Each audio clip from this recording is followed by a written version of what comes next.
Bonsoir, un nouveau débat sur TV Fil 78. Il concerne aujourd'hui le canton de Montigny, le Bretonneux. En plateau, les candidats de la gauche et du Rassemblement. François Deligné, le maire de Guyancourt, et Sandrine Gangambre, responsable départementale du Parti Socialiste. Bonsoir à vous deux. Bonsoir. Face à vous, le candidat de l'Union de la droite, Michel Laugier, maire de Montigny, le Bretonneux et président de la Casquie. Bonsoir. Bonsoir. Je précise que votre binôme Laurence Trochu était aussi conviée à cette émission. Elle n'était pas disponible, ce qui explique que sur le plateau, vous soyez à 2 contre 1 aujourd'hui, mais c'est bien pour un binôme qu'il faudra voter dimanche. Le temps de parole sera chronométré, c'est la règle, et votre temps de parole sera additionné afin de veiller à l'équilibre entre les formations politiques. On regarde les résultats du premier tour. Pour débuter, l'Union de la droite qui arrive en tête avec un peu plus de 40% des suffrages exprimés, devant la gauche avec près de 36%, suivent Front National 14% et la liste Europe Écologie Les Verts Front de Gauche avec 9,13%. La première question pour le conseiller départemental, conseiller général sortant, François Deligné. Vous êtes arrivé second, ballottage défavorable. Est-ce que c'est une déception déjà pour vous de ne pas avoir réuni plus d'électeurs? Tout d'abord, permettez-moi de remercier justement l'ensemble des électeurs qui ont participé, et puis évidemment ceux qui ont voté pour nous, mais dire qu'il y aura un deuxième tour. Ce deuxième tour, on le savait, il était attendu vu le nombre de listes. Et c'est au deuxième tour, c'est vraiment la ligne d'arrivée, c'est le deuxième tour. Et tout est encore possible, notamment quand on regarde les possibilités de dynamique avec les rassemblements que nous avons déjà mis en place. Et je le dis aussi avec ceux qui ne sont pas encore venus. Donc vous ciblez les abstentionnistes et la liste aussi Europe Écologie Front de Gauche à venir vous rejoindre. Moi, je raisonne en termes d'habitants.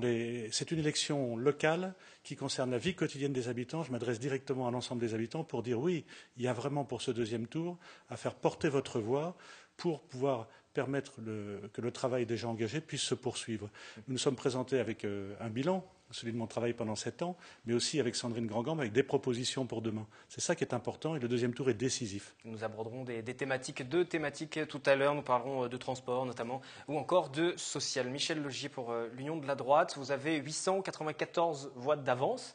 Est-ce que ce sera suffisant ? Alors, permettez-moi tout d'abord d'avoir une pensée quand même pour les victimes de ce crash aérien. Et nous avons connu ça ici sur Montigny, sur Guyancourt, sur le territoire de Saint-Quentin. Et j'ai vraiment une pensée pour toutes ces familles qui sont dans la souffrance. Revenons maintenant à ces élections. Effectivement, je suis satisfait de ce premier tour qui me place largement en tête de tous les candidats. Et je veux remercier aussi les Guyancourtois et les Inimontains qui ont voté pour l'équipe que je dirige.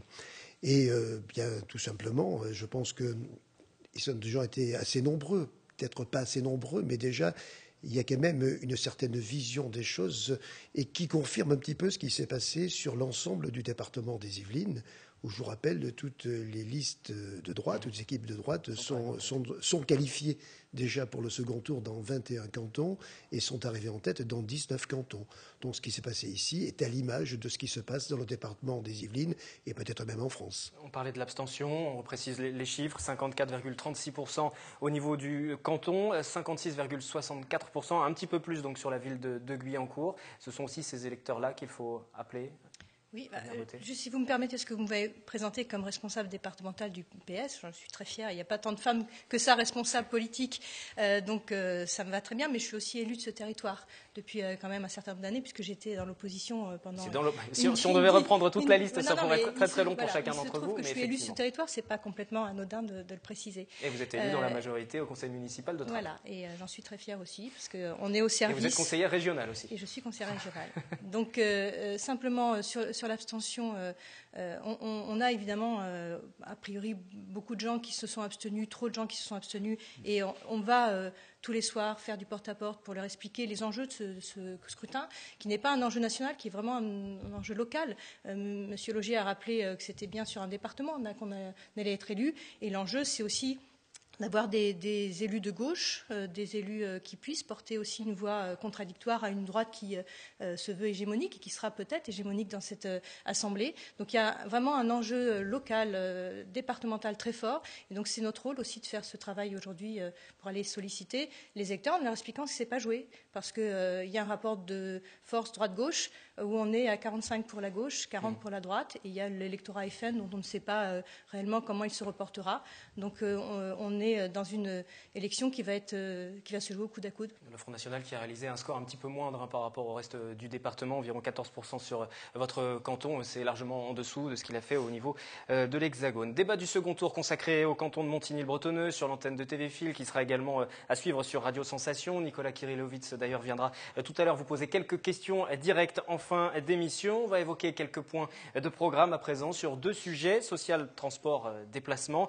Tout cela étant géré jusqu'à présent par les départements. Si on peut juste afficher les temps de parole de chacun rapidement.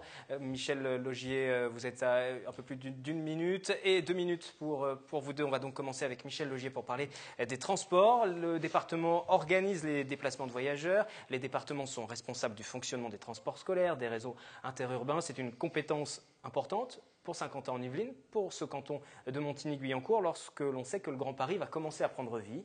Il y a ce métro du Grand Paris. Est-ce que le département aura un rôle à jouer et quel rôle et quelles sont vos attentes, vos propositions dans ce domaine? Alors le département, bien sûr, aura un rôle même important. C'est pour ça que s'il y a autant de personnes qui souhaitent s'engager dans la vie politique au niveau départemental, ça veut dire aussi que le département doit jouer un grand rôle. Simplement, il faut peut-être repréciser les choses. C'est quand même la première fois qu'on se présente à une élection sans connaître les véritables compétences que seront celles des conseillers départementaux demain. C'est en discussion par les parlementaires. Exactement. Le projet de Oui. loi Donc, c'est-à-dire NOTRe qu'aujourd'hui, nous discutons. Alors, il y a déjà, bien sûr, des débats qui ont eu lieu, mais la loi n'est pas votée définitivement. Donc, aujourd'hui, on ne connaît pas encore les compétences précises des futurs conseils départementaux. Mais on peut imaginer que le transport en fera partie. Je le souhaite. Je le souhaite, en tout cas, parce que je crois que la meilleure des choses, c'est de pouvoir travailler ensemble entre les villes et le département, entre les communautés d'agglomération et le département. Ça me paraît tout à fait important parce que là, on est vraiment à des échelons où on peut avoir une mutualisation et une véritable compréhension. Donc sur les transports, effectivement, juste rappeler quand même que le conseil départemental demain, conseil général d'aujourd'hui des Yvelines, donne quand même toutes les années 20 millions d'euros au STIF pour justement le bon fonctionnement, mais il s'est aussi engagé dans différentes choses. C'est-à-dire, c'est l'arrivée du tramway déjà sur Vélizy, ce qui est important. C'est pas notre territoire, mais on n'en est pas loin déjà, et ça peut permettre les choses.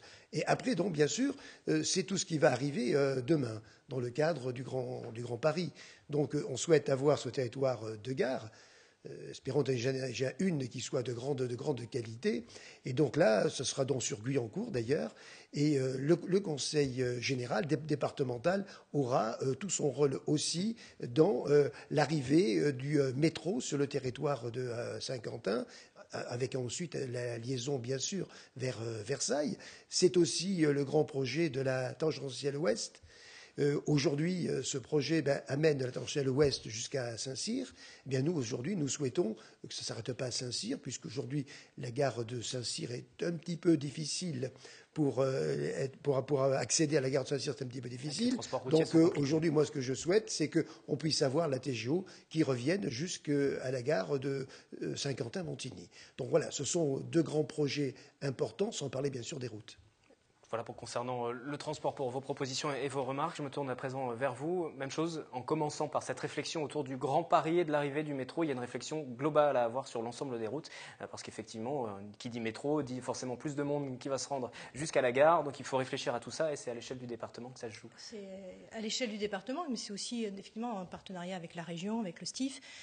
Sur ce qu'a dit Michel Laugier, il n'y a pas de divergence. On a toujours porté ensemble l'idée qu'il fallait que la tangentielle se raccroche sur le réseau de Saint-Quentin et que la ligne 18, il y ait au moins 1 ou 2 gares sur le territoire de Saint-Quentin. On aurait même aimé que ça vienne jusqu'à Trappes pour que ça soit encore plus cohérent. Une connexion au réseau ferré. Voilà, et que ça soit en plus enterré.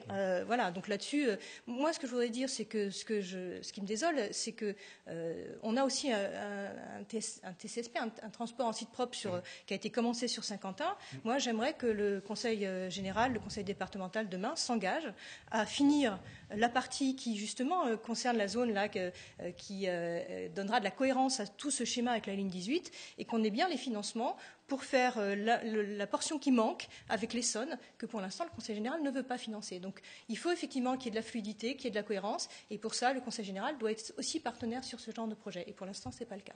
Vous avez une réponse à apporter à ce qui vient d'être dit? Je crois que c'est un problème de phasage. Encore fallait-il que le département voisin de l'Essonne, qui est dirigé par les amis de Sandrine de Grandgambe et de François, vienne quand même jusqu'au plateau de Saclay. Non, les travaux ont lieu en ce moment. Donc on a pris beaucoup de retard, donc on savait qu'après il y aura la liaison à faire. Mais ça ne sert à rien d'aller plus loin si ça ne se connecte sur rien. Autour des transports, l'arrivée de cette gare sur le futur métro, le futur Grand Paris, ce sera à Guyancourt, c'est votre commune. Alors ça suppose avoir une vraie vision d'avenir. On l'a eu en précisant comment on voulait voir l'arrivée de ce métro. Je rappelle avec la sanctuarisation des terres agricoles, puisqu'au départ, quand même, sous un gouvernement précédent, il était prévu de faire la gare au milieu des champs. Donc on a réussi à préserver les terres agricoles, à supprimer l'autoroute A126 qui devait défigurer les étangs de la minière. On a placé la gare qui serait la première des deux, en tout cas, sur Villarroy, en précisant que ça devait être en enterré, comme Sandrine le rappelait tout à l'heure. Maintenant, ce qu'il faut, c'est travailler avec le département pour avoir toutes les conditions d'une bonne arrivée de cette gare, c'est-à-dire les connexions, le transport en commun en site propre dont parlait Sandrine, et évidemment tous les liens pour bien desservir les habitants et les entreprises. Vous êtes un peu plus de 3 minutes 40 chacun, donc à égalité du temps de parole. J'aimerais qu'on passe tout de suite à une autre des compétences qui est très importante, c'est le social. Et ça, cette compétence-là devrait, c'est quasiment sûr, rester, même si ce sera redéfini. Et je vais vous laisser la parole. À gauche tout de même, vous dites que les Yvelines, département des Yvelines, c'est des mauvais élèves. La majorité sortante de droite a des dépenses d'aide sociale de 20% inférieures à la moyenne nationale, c'est ce que vous avancez? C'est vrai, et alors que le département des Yvelines est un des 5 plus riches de France, parce qu'on pourrait se dire, après tout, le département n'a pas les moyens, ça pourrait être un sujet. Non, les Yvelines, dans les 5 premiers départements en termes de richesse, dans les derniers pour l'action sociale, alors que c'est la première compétence, je le rappelle, pour l'accompagnement des personnes âgées, des personnes handicapées, pour tout l'accompagnement social de ceux qui en ont besoin, avec notamment les secteurs d'action sociale. Michel Laugier, le département ne fait pas assez? Alors, le département peut toujours faire mieux. Vous savez, ça, c'est quand on n'a pas grand-chose à dire, on dit toujours qu'on peut faire mieux. Aujourd'hui, les dépenses au niveau de l'action sociale du département des Yvelines représentent 58% de son budget de fonctionnement. 540 millions chaque année qui sont mis sur cette politique-là. Alors, c'est vrai qu'on peut toujours faire mieux. Simplement, il faut regarder aussi les choses. Il y a des départements qui font beaucoup mieux. Mais regardez bien aujourd'hui les endettements de ces départements. Prenons les départements de la région Île-de-France. Le département des Yvelines est le moins endetté, 132 € par habitant. Allez voir de l'autre côté, par exemple, on va prendre le département de Seine-Saint-Denis, c'est 740 € par habitant. Donc je crois qu'il faut savoir aussi être raisonnable. On peut pas distribuer l'argent n'importe comment. Donc il y a des gestions raisonnables et raisonnées, et il y a des gestions où on est dans des dérives totales, et après on tire la sonnette d'alarme et on doit aller chez les autres. Parce que le département des Yvelines aussi donne beaucoup pour les autres. Vous savez, les fonds de péréquation aujourd'hui, on prend beaucoup dans le département des Yvelines. Il n'aurait pas échappé à M. Laugier que la population de Seine-Saint-Denis n'est pas tout à fait la même que celle des Yvelines. Et il ne manquerait plus que le département des Yvelines soit endetté, vu qu'il est dernier, très mal classé. Ce n'est pas nous qui disons, c'est BFM qui avait fait un classement où on voyait qu'en termes d'investissement, notamment sur les routes, on n'était vraiment pas bon. Donc il ne manquerait plus qu'il soit endetté, alors qu'il n'est vraiment pas à la hauteur sur un certain nombre de sujets. Et moi, je vois avec beaucoup d'inquiétude, par exemple, la politique qui va être menée sur tout ce qui est PMI, où on a visiblement là, des suppressions qui vont arriver. Ça veut dire moins de services pour les habitants, et pour des habitants qui en ont besoin, sur des compétences qui sont réellement au cœur et qui resteront du Conseil général. Donc les PMI, les centres de protection médicale infantile. Un point encore simplement en 2 mots sur le pourcentage de l'effort fait par le département pour le social. Heureusement, puisque c'est la première des compétences, et c'est là que le département peut jouer un rôle très concret par rapport à nos habitants. Et puis dans ce pourcentage-là, il y a aussi les dépenses obligatoires de social, comme le RSA. Donc c'est bien dans les dépenses complémentaires pour accompagner les familles qu'il faut regarder la politique départementale. Et là, on est en déficit. Il y a l'exemple des PMI, mais il y a aussi l'exemple d'un grand retard, j'en ai déjà parlé pour, par exemple, l'accueil d'établissements spécialisés. Nos secteurs d'action sociale sont en ce moment démunis. On n'a pas assez, on n'a même pas le personnel pour accueillir les familles quand c'est nécessaire. C'est donc pas une question d'endettement ou de pas endettement, c'est une question de choix. Est-ce qu'on considère que c'est prioritaire ou non? Toutes les propositions que nous avons faites sont réalisables, elles ne sont pas démagogiques, c'est simplement la priorité donnée aux habitants. Michel Logier, votre réponse. Il a été question du RSA notamment, et dans votre programme, au niveau de la droite, au niveau du département, on parle d'améliorer l'efficacité du RSA. Aussi, oui, hein, oui, parce que je crois ce qu'il faut, c'est en venir à un traitement plus personnalisé des différents cas.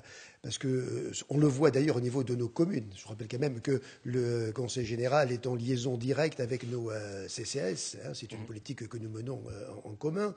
Donc moi, ce que je vois, c'est qu'il faut qu'aujourd'hui, pour être plus efficace, il faut qu'on soit plus rationnel. Il faut surtout que l'on traite au cas par cas et pas toujours raisonner en globalité. Et pour être plus efficace aussi, il faut peut-être qu'on mutualise certaines choses pour arriver vraiment à proposer une réalisation plus importante du budget qui est mis à disposition pour vraiment solutionner les cas les plus difficiles. Aujourd'hui, on en a. Alors, je ne vais pas faire aller jusqu'au bout quand même. Ce qu'il faut savoir aussi, c'est qu'effectivement, dans le budget, il y a aussi les situations qui évoluent. Le RSA est une augmentation de 13% d'une année sur l'autre. Donc ça aussi, il faut le prendre en considération dans les budgets.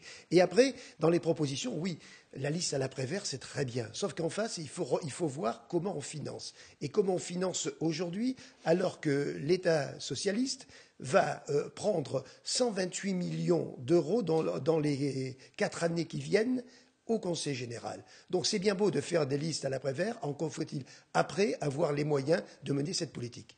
François Dunier, je laisse répondre. Maintenir les PMI, ce n'est pas une liste à l'après-vert, c'est un engagement. Est-ce que, par rapport à l'idée de supprimer les 3/4 des PMI dans le département, votre liste le soutient? Nous, on s'est exprimé très clairement la proximité pour les PMI et les centres de planification familiale. Est-ce que vous les maintiendrez ou est-ce qu'au nom de la mutualisation, vous les supprimerez?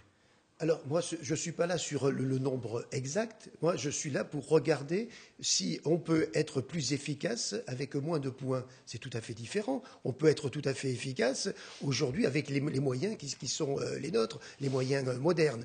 Alors après, je veux dire, moi, demain, je vais arriver au conseil départemental et j'examinerai au cas par cas et pas toujours travailler sur des généralités comme on le fait là. Donc il y a des engagements d'un côté, il n'y en a pas de l'autre. On va s'arrêter là pour cette série d'échanges entre les représentants des binômes de gauche et de droite. Vous restez en plateau tous les trois. Une courte pause avec ce micro-trottoir pour savoir si vous irez aux urnes dimanche. Et c'est ensuite Nicolas Kirillovitz pour Radio Sensation qui viendra vous poser quelques questions. Je pense que oui aussi, oui, d'habitude, oui. Toujours, premier tour, deuxième tour, autant de fois qu'il faut, oui. Je vote à toutes les élections. On est présent dans la localité et c'est la localité qui fait notre politique. Avant, toutes les élections étaient regroupées, départementales, régionales, c'était regroupé en une seule élection. Là, j'estime que ça coûte trop cher à la France. Au moment où on nous demande à tous de faire des économies. Et voilà la raison pour laquelle je ne vais pas voter. Ça concerne davantage notre vie quotidienne et parce que de toute façon, je considère que c'est important de voter. On nous demande notre avis et il y a beaucoup de gens qui râlent mais qui ne vont pas voter. Ça ne me paraît pas logique. Je fais mon devoir de citoyenne. Ben oui, à chaque fois. Même si j'étais à genoux, je crois que j'irais. Les 6 dernières minutes de ce débat autour du canton de Montigny, le Bretonneux, Nicolas Kirillovitz pour Radio Sensation. Bonsoir. Bonsoir. Et bienvenue. Vous avez face à vous les candidats sur ce canton de Montigny. Vous avez quelques questions à leur poser et je vous demanderai d'être le plus court, le plus clair possible dans vos réponses, bien sûr. Bonsoir. Alors même si on ne connaît pas encore les compétences exactes du département, il y a de fortes chances que les collèges restent dans le giron départemental. La majorité actuelle UMP, UDI mise beaucoup, on le sait, sur le numérique au collège et compte continuer ainsi. Est-ce que cette vision du collège tout numérique, est-ce que c'est une vision qui vous va, à vous, candidats de la gauche ? Ça ne peut pas être une réponse unique, c'est une réponse globale. Nous, on est pour que le collège soit un lieu de vie où les enfants se sentent bien. Donc ça participe d'une action. Il y a aussi la question, par exemple, des cantines et de l'accès à la cantine qui est essentielle. D'où la proposition, par exemple, d'un tarif social pour l'accès à la restauration scolaire pour les collégiens. Donc le numérique, c'est une solution, mais parmi tant d'autres ? Non, je pense que le numérique, pour moi, c'est indispensable. C'est la suite que nous avons aujourd'hui, puisqu'il y a de gros investissements qui sont réalisés dans nos écoles, au niveau des villes, avec les tableaux numériques, etc. Donc là, je pense que c'est la poursuite. Et moi, ça me paraît indispensable que le département investisse largement sur le numérique dans les collèges. J'avais un petit problème avec le micro. Allez-y, ça ne s'est pas vu. Ma deuxième question se porte sur vos mandats et fonctions, et elle vous vise tous les deux, messieurs, principalement. On vous l'a déjà beaucoup dit, mais c'est vrai que vous êtes des personnages politiques importants du département et de la Casquie. Vous êtes tous les deux maires, tous les deux élus communautaires. Michel Laugier, vous êtes président également de la Casquie, et vous briguez tous les deux un siège départemental. Alors ma question est simple, est-ce qu'il était possible de présenter quelqu'un d'autre à votre place, notamment pour le renouvellement de la vie politique et pour le non-cumul des mandats ? Allez-y, Michel Laugier en premier. Écoutez, tout est toujours possible. Bon, sauf que c'est une élection sur laquelle aussi je me bats depuis plusieurs années. Et je pense que nous sommes dans la complémentarité. Chaque fois que nous avons à traiter un problème ou un dossier au niveau d'une ville ou même de notre agglomération, il y a une incidence avec le Conseil général. Donc moi, ça me paraît très complémentaire. Et je rappelle quand même que Roland Nadeau, qui a été un de mes prédécesseurs, a occupé les 3 fonctions et que François Deligné occupe aussi différentes fonctions. Et sans oublier que Sandrine Grandgambe est aussi conseillère régionale, vice-présidente de l'agglomération et conseillère municipale de Trappes. François Deligné, Sandrine Grandgambe, est-ce que cette élection ne manque pas un peu de fraîcheur finalement ? Je peux répondre juste ça, parce qu'en l'occurrence, si je suis conseillère générale, je ne serai plus conseillère régionale. C'est-à-dire que la différence avec vous, c'est que je serai amenée à avoir un mandat en moins, donc, ce qui est normal. Sur ce côté, il y a une autre différence aussi. Sur ce renouvellement ? Ça n'aurait pas été préférable ? Sur la fraîcheur, c'est vraiment pas vraiment la question. Par contre, sur la question que vous avez posée, il y a une petite différence quand même. Je suis maire et conseiller général sortant. Je ne me suis jamais présenté à une autre élection à d'autres niveaux. J'ai privilégié, ça vous pourrez regarder dans mon histoire et dans la réalité, j'ai toujours privilégié le travail avec le territoire de Guyancourt et Saint-Quentin-en-Yvelines. Donc Guyancourt-Montigny, c'est le canton, Saint-Quentin-en-Yvelines. Je n'ai jamais été candidat à une autre élection et voilà, je voulais simplement le préciser. Dernière question, nous sommes maintenant à 3 jours du second tour de ces élections départementales. La droite, UMP, UDI et Modem vise le grand chelem, de l'aveu même de Pierre Bédier, président UMP du Conseil général des Yvelines. Michel Laugier, est-ce que vous l'espérez également ? Est-ce que c'est souhaitable pour la démocratie, pour le débat ? Écoutez, moi, ce que je souhaite déjà, c'est la victoire sur mon canton. Voilà, moi, ce que je regarde aujourd'hui, c'est mon canton. Forcément, vous êtes une équipe après non, mais déjà, même sur le canton, nous sommes déjà une équipe. Donc, moi, ce que je regarde aujourd'hui, c'est de gagner le canton de Montigny. François Deligné, Sandrine Grandgambe, sur cette question du grand chelem. Sur l'équipe, je n'ai pas bien vu le binôme de l'équipe. J'aurais voulu, notamment sur des questions concernant le planning familial, avoir justement l'opinion de Madame Trochu. Mais sur le grand chelem, moi, je l'ai déjà dit, en sport, c'est peut-être une très bonne chose, le grand chelem, mais en politique, c'est une catastrophe. C'est-à-dire, quand la droite parle à la droite et quand l'opposant de droite est l'opposant de droite, c'est très malsain pour la démocratie. Donc, c'est un des arguments qui fait que nous, on souhaite vraiment que la gauche soit représentée au Conseil général la semaine prochaine. Vous souhaitiez répondre ? Oui, tout simplement. Quand la gauche avait tous les pouvoirs en France, là, ça ne dérangeait absolument pas. C'est quand la droite revient que la gauche est beaucoup plus gênée. Quand, à mon binôme, on s'est réparti le travail, moi, je suis devant les médias, elle est sur le terrain, parce qu'une campagne se gagne aussi sur le terrain. Quand même un point par rapport à cela, quand on évoque les autres niveaux de gouvernement, assemblée, région, etc., on pourrait remarquer que ce soit à l'Assemblée, au Sénat ou à la région ou dans toutes les structures, il y a toujours une opposition et c'est toujours très sain. Ça, c'est le fait de ne pas en avoir qui n'est pas sain. Puis il y a autre chose qui me trouble un petit peu, c'est l'argument de dire, moi, de par mon appartenance, de par la majorité départementale, je serai plus efficace. Est-ce que ça veut dire, parce que ça me trouble quand même, est-ce que ça veut dire que vous avez comme conception un département où, si on n'est pas de la bonne couleur politique, il y a moins d'attention portée. Parce que pour moi, tous les habitants sont des habitants des Yvelines. Et quel que soit, j'allais dire, leur vote, il doit y avoir un engagement. C'est l'engagement républicain. C'est celui de servir les habitants. C'est pour ça que la vraie question, c'est qu'est-ce qu'on va faire concrètement pour les habitants ? Le reste, c'est-à-dire dire comment on se répartit, ça sera plus utile, plus efficace. Moi, j'ai pu montrer au département pendant 7 ans, tout en étant minoritaire, que j'étais respecté. Vous avez 20 secondes d'avance sur le temps de parole et nous arrivons à la fin de cette émission. si vous souhaitez les utiliser, les quelques secondes qui restent pour équilibrer le temps. Pour équilibrer, bon, alors, il vous reste si vous voulez, une vingtaine de secondes maximum. C'est juste pour équilibrer.